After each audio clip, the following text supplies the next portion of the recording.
পালিয়ে যাওয়া সাবেক প্রধানমন্ত্রী শেখ হাসিনাকে দেশে ফেরাতে গোপালগঞ্জের কোটালীপাড়ায় মিছিল সমাবেশ করেছেন স্থানীয়রা।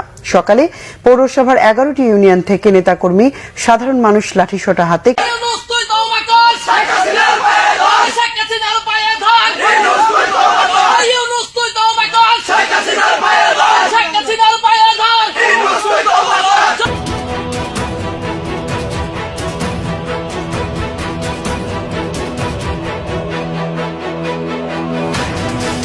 জয় বাংলা, জয় বঙ্গবন্ধু, জয় বাংলা, জয় বাংলা, জয় বাংলা। ভালো কাজ করেছেন, এত ভালো কাজ করেছেন যে আমি বলেছি আপনি 3 দিন বসে যদি বলেন তারপর আপনি শেষ করতে পারবেন না।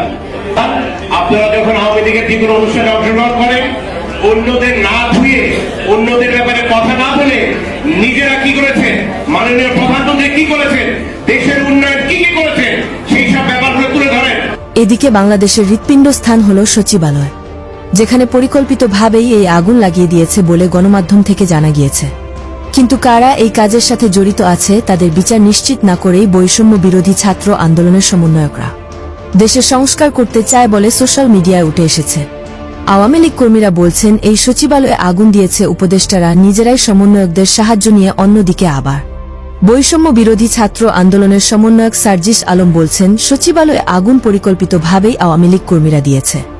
একটা বিল্ডিং এ এক রুমে আগুন জ্বলছে, আরেক রুমে আগুন জ্বলছে, মধ্যবর্তী পার্থক্য 100 মিটার।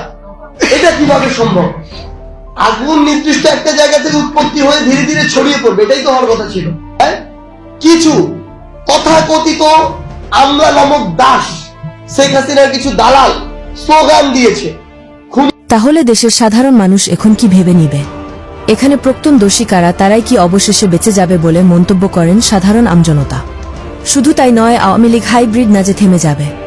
আওয়ামী লীগ এত বড় শক্তিশালী দল যে আবারও পুনরায় ফিরে আসবে বলে জানিয়েছেন সিনেমা জগতের অন্যতম কেরাতি মাস্টার অভিনেতা রুবেল। আমি হাইব্রিড আওয়ামী লীগার না, আমি ছাত্রলীগকারী সেই ঢাকা ইউনিভার্সিটি থেকে।